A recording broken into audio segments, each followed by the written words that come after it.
All right, thank you, Kabul. I am very stoked to be here. I became an alliance partner in '91, the first year. I got a TestStand architect in about 2002, and I have always relied on the LabVIEW community pretty heavily, and NI. So thank you to all of you, and thanks to the GDevCon board for creating this cool conference.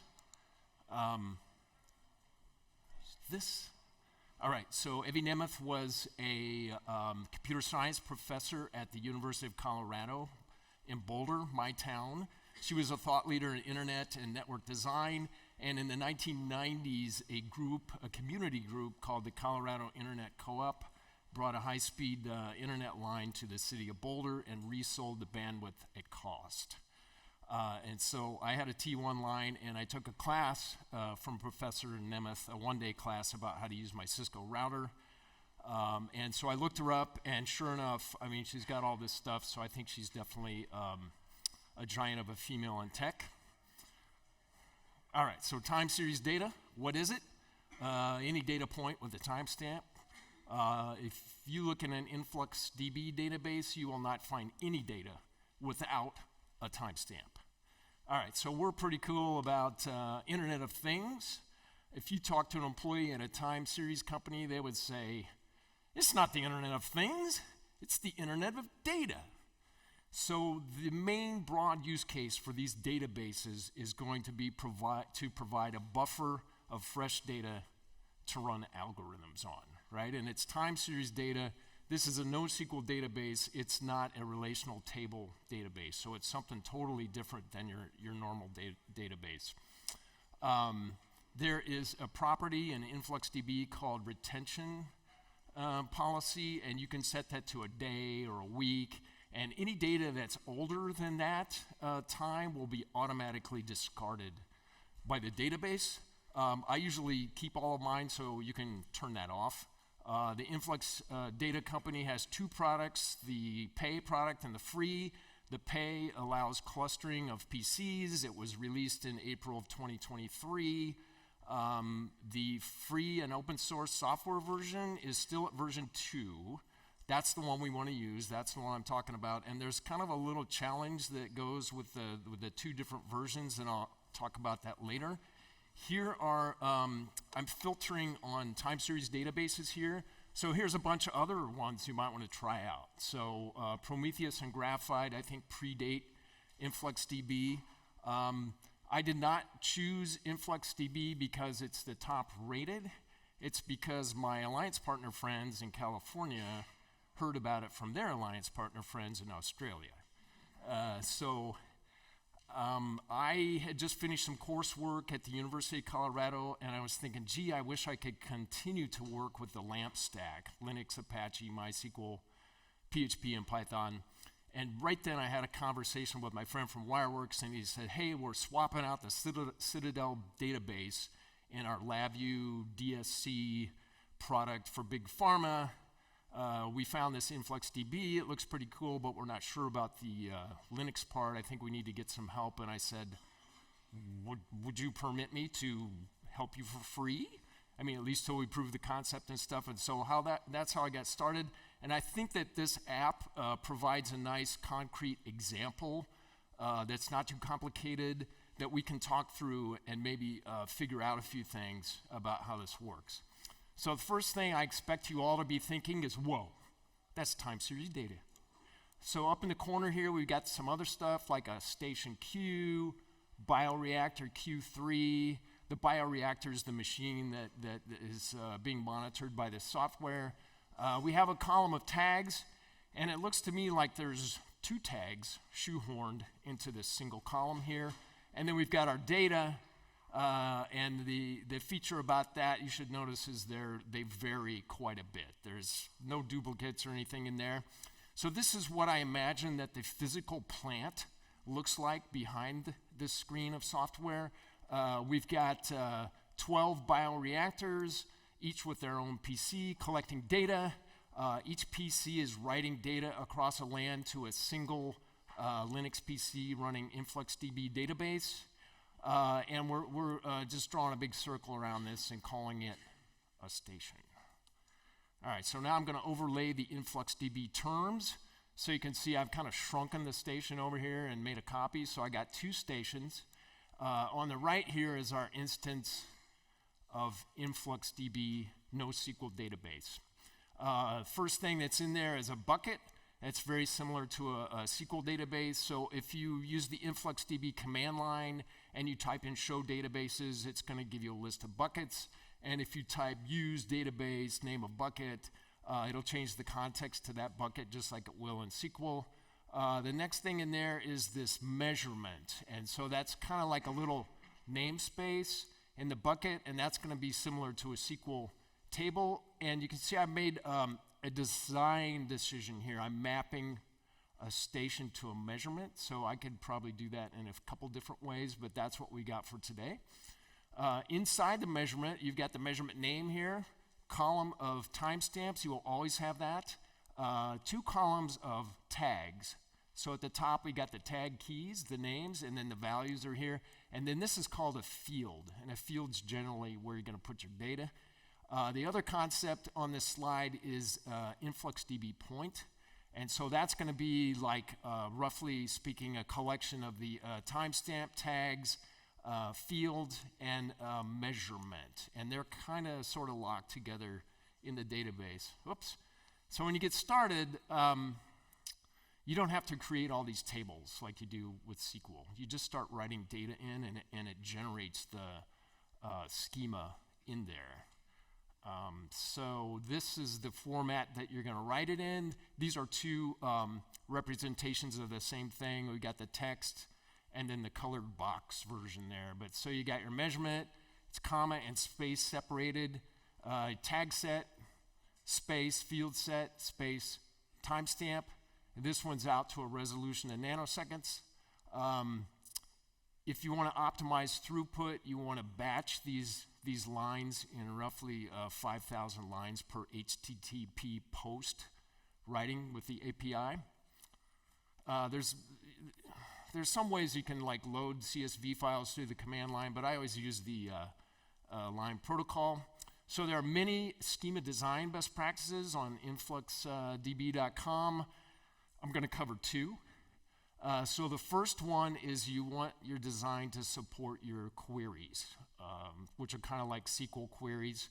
So whether it's compact or whatever you're interested in, that's your first design directive. The second thing to know is that measurements and tags are indexed by the engine. So if you make a query that's based on tags, it's going to be very performant. You'll get the answer back just about right away. On the other hand, the fields, if you filter on the field name instead of the tag name, the engine will have to index every row with that field in it before it returns your answer, so that will not be performant. And so there's one other thing to know. There's this concept of cardinality in this time series, this special kind of database.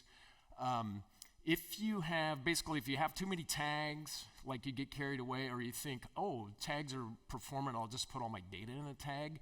Too many tags or too many values within a single tag, you will run into this limit. Your database will slow down, and you'll have to stop and redesign everything. All right, so now I'm going to kind of compare 2 schemas and see if maybe we can get an impression about how things work. So on the schema 1, you see I've got a select statement up here, and everything below that is just what got returned in the command line. But it shows a structure. This is not really how it's structured inside the database, but we'll look at it like this. So you got your column of timestamps. We have 8 columns of fields and 1 column of tags. So you see, if I want to pull out oxygen, I'm going to have to use that field name. I'm going to have to filter on that, and that's the thing that I was talking about where it's not as performant. Now, here's a different schema using the same exact select statement. And basically what I'm saying is select everything in the measurement, except we just want the first 20 readings in time. And that's a good query to find out if you have an unknown measurement, like where does my data start? Where does it end in time? So that's a good query for that. So now we've got, okay, so we got that, it's returning the measurement name, our timestamp column, and I have 2 columns of tags, and then every value of data for all oxygen and nitrogen and everything is mixed together in this one field called value. So you can see, hopefully, that if you wanted to query on one of these specific items, like oxygen or temp or whatever, you're going to have to use the tag names in your query to return that. So that's kind of the idea of using InfluxDB. You design your tags in a way that works for you, for your requirements. This is how you write the data in the line protocol. So that first schema looks very compact and kind of nice and something like we would recognize.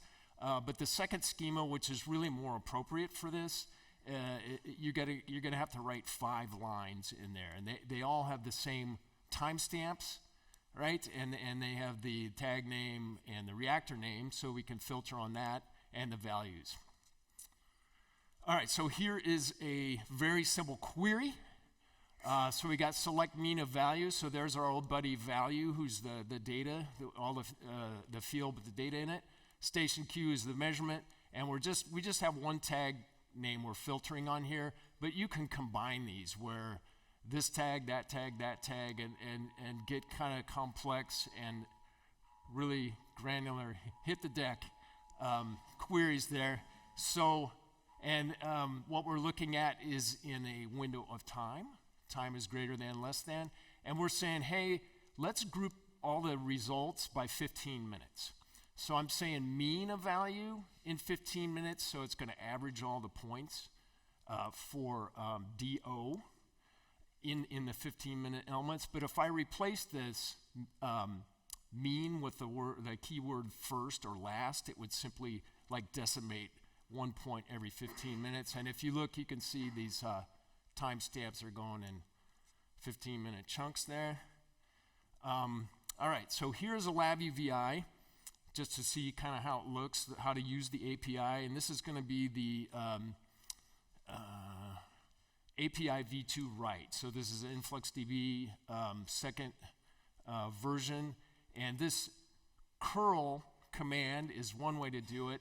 And then this LabVIEW code does the same thing that the curl query does up above there. So basically there's, one time I'm going to read a config file and load some stuff in once. So we've got the auth token to kind of keep it secret a little bit, and I can put that in other HTTP headers in the wire for the HTTP VIs.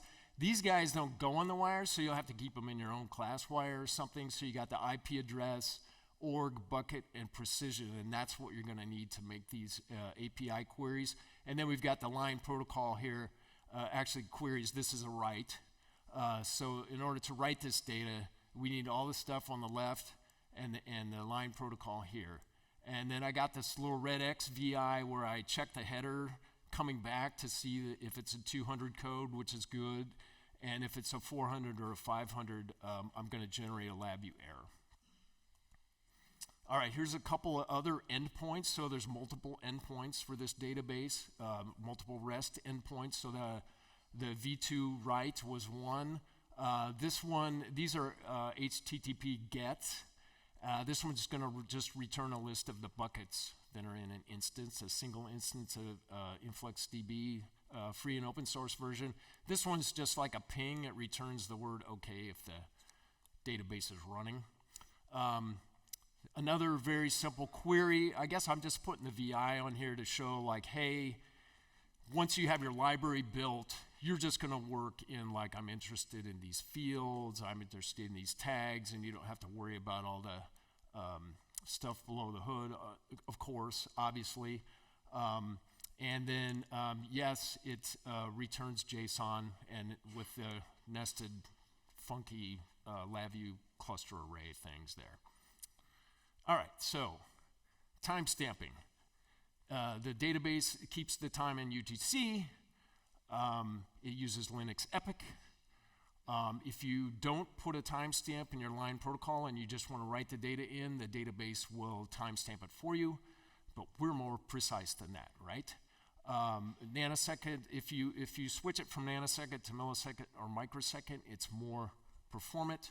And my wife reminded me that I'm really bad at time zones, so I put this slide in here in case there's like one person in here who doesn't already know this. I had to learn this when I was working here. So LabVIEW time is already in UTC. It's just the indicators and controls that change it to local. Very simply, all we got to do is take the delta between the LabVIEW epoch and the Linux epoch and subtract that from our LabVIEW timestamp, and we're good to go. And we can write that in there. All right, so now what I'm going to do is kind of just talk through, kind of do a walkthrough through a basic use case and just say end to end, we're going to write data to InfluxDB, we're going to build a query, and then we're going to attach Grafana to InfluxDB and look at a chart in Grafana. So I think the most basic use case is going to be anything that's a very long duration and a lot of channels. So EVT, environmental verification testing, in a halt or a host chamber, DVT, design verification testing, maybe like burn-in or something like that. Those would be the most natural thing for this. And this loft orbital thing here, they've got multiple satellites on orbit, and they're acquiring thousands of channels for like multiple years, and they're using InfluxDB for that. So I'm gonna like kind of borrow a schema from this funky app that some aerospace companies use, because they have this schema that's pretty good. It's very simple and it scales, and so we can't really understand what the heck is on this UI, but I got this targets, command packets, and telemetry packets thing going on there. So if you think about a target as like a daemon, and it's going to be writing packets up to the database. So we could say our target is pretty much like a DQMH. This whole example is also a lot like the TestStand example that ships with DQMH, where you would have a test management system up here, and it would be exchanging messages with all the DQMHs through the API. Only in this case, these guys are just going to be reading the hardware and pushing packets up. And then here's my little packet here. So in Cosmos, you've got the target name, and that namespaces the packets. And you've got a packet name, and that kind of namespaces all the items in the packet. And the items are usually just a number. Really, a packet is a map. And so now, again, I'm overlaying the InfluxDB terms. And so we see that I've got my packet here. So we're going to say, we're going to make packet a tag key, item a tag key. The value is going to be a field key. And the DQMH module name is going to be a measurement. And then so if we use that, and we take this raw data here, we'll create these line protocol lines. And then each DQMH will just, every second, it'll just be generating simulated data and writing them up to the database. And so here's kind of how I ran this demo. I decided to do a dry demo, just who knows what would go wrong. But I don't know if this will help understand what the heck I'm doing here. But I've got like a virtual machine with InfluxDB running on it. I got a virtual machine with Grafana server running on it. And then I got a Windows virtual machine with all the DQMHs. And then I just use the web browser and the command line terminal program in Mac OS. So essentially I got like 4 PCs on one LAN. All right, so first thing I'm gonna do is I'm gonna start all the DQMHs and make sure that they're pushing data. And then I'm gonna go and log into the InfluxDB database with a web browser, IP address, port 8086. Then I'm going to come to this and I'm going to go, now what? I got a blank screen syndrome thing, but over here is going to give me a list of buckets. And right here, I'm going to have to select this time window. And if I don't select a time window where there's data, it won't do anything. So that can be kind of confusing sometimes. But if I just started the DQMHs and they're running, so the time starts here and goes back in history, I'll definitely see something. So when I make those selections, I want to click something down here if I want something other than 10 seconds. The submit button will become engraved. I'll click that, and then I'm going to jump to the end here. So now I'm in the Data Explorer. I'm in the Query Builder view. I'm going to start out with this column. I will select a bucket. And that will, DQMH knows what the bucket name is and all these other names. Then I will create another column. I will filter on measurement, and this will give me all the measurements in that bucket. I will select one or more. I will create another column. It will give me all the packets that are in all of the measurements that I selected, and I will select what packets I want. Another column, that will be all the items in all 4 of these actually. So I'm kind of going crazy here and selecting a whole bunch of stuff. And then I've got to select a field. We only have one field in this schema, and that's going to be value. I can say I want an hour wide, and I'm going to say 2 seconds per point, and I'm going to hit submit, and then I'll get all this data up here, right? Now I'm going to switch context to the script editor by clicking that button. So the bottom part changes here. The top part's the same. And so I'm going to copy. This is the query that it built. So I used the query builder with the drop downs, and it generated this query for me. I can edit this query here. I cannot use the drop downs if I want to and just like write a thing from scratch in here. And now I'm going to copy this and I'm going to paste it into Grafana. All right, so now I'm going to go over to Grafana. Going to go there with a web browser, IP address port 3000. I've already connected Grafana to InfluxDB. I'm not going to show that. But basically, you'll use the same things that were in that LabVIEW API v2 write thing, the token, IP address, the org name and stuff. I'll put that in Grafana and then click a connect button, and then it's usually pretty good. It'll connect to it. All right, so I log into Grafana. I'm going to go to the dashboard screen and create a dashboard, and then I'm going to paste my query in down here. And then there's like a whole bunch of properties to mess with over here and over here. So I might fuss around with that for a while. I will click apply, apply, apply till I get this the way I like it. And then I will click save, and now this will be a saved dashboard. There's quite a bit of overlap, some overlap between Grafana and InfluxDB. InfluxDB has dashboards, so you don't have to go to Grafana. And there's overlap with other things like the TDMS and maybe some relational databases and system link. But it just kind of depends on how you like to work and what your requirements are, right? All right, so what do we got here? Now I go to the dashboards pages where I have all my dashboards, and I can select this one and then stretch it way out or size it any way I like it. I can set the time window.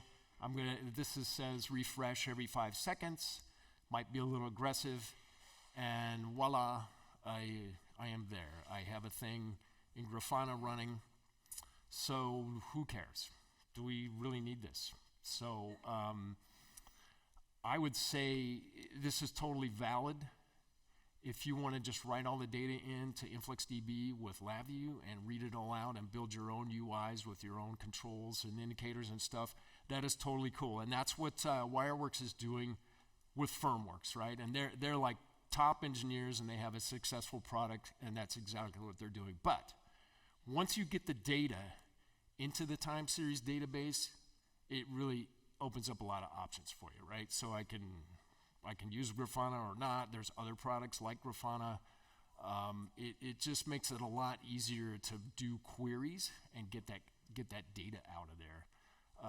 So Grafana is still the leader. They've been like the top dog for a long time. They're still the latest hotness, but there's other options too. And so just to review, we want to get the data flowing into a time series database. We want to connect Grafana to it. And then you want to go into your basement for 3 weeks and then come out, after having lots of fun. I think that's kind of the directive there. I mentioned this challenge between the 2.0 and the 3.0 versions. So basically, there's different query language for 1 and 2 and 3. And so the thing that we built with the query builder and all of the drop-down menus, that's coming out in version 2, and it's called Flux. So Influx Data Company built this query language, and it's kind of like a pipeline. Let me get back up there. Yeah, you can see it goes back and forth like a pipeline in a LabVIEW while loop kind of a thing there. It didn't take off, and so now it's in maintenance mode, and they're just switching to SQL, straight SQL in 3.0, because 3.0 is based on those 4 foundational technologies that were on that intro slide, Apache technologies. And then version 1 has its own like SQL kind of like query language, and it's called IFQL.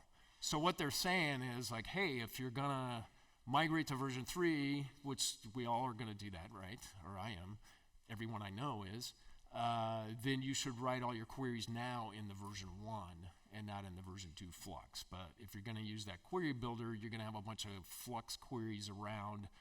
So really it's just kind of messy right now. The free and open source code for version 3 is in the GitHub repo with the version 2 code.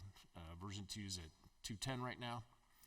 Okay, so this comes with, does anyone have any questions? I got about 3 or 4 minutes left here.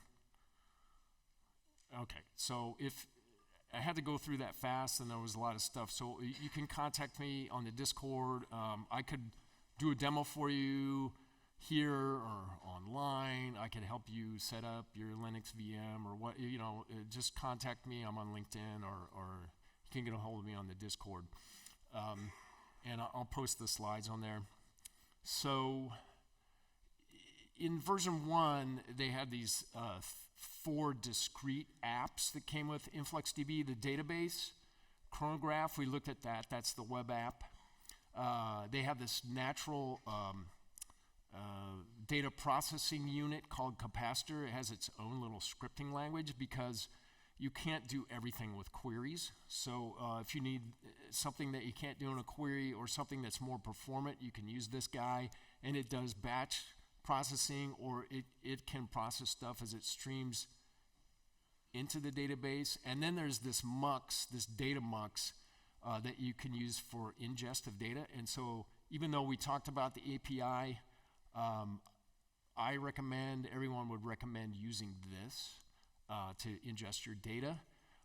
So the way that we use that, because it's a no-code thing and it's got a lot of features built in, and it's works pretty good. Lots of people use it. It has like 200 or 300 plugins to talk to all kinds of different web processes. And this is mostly used. I mean, I kind of blew by that slide in the beginning, but it's mostly used for like web DevOps, financial tech, things like that. Things where they already have services on the internet running. So Telegraf can speak to all those. But what we did was there's a plugin called Tail. And so then you have your LabVIEW VI just write to a single file or maybe multiple files in a folder.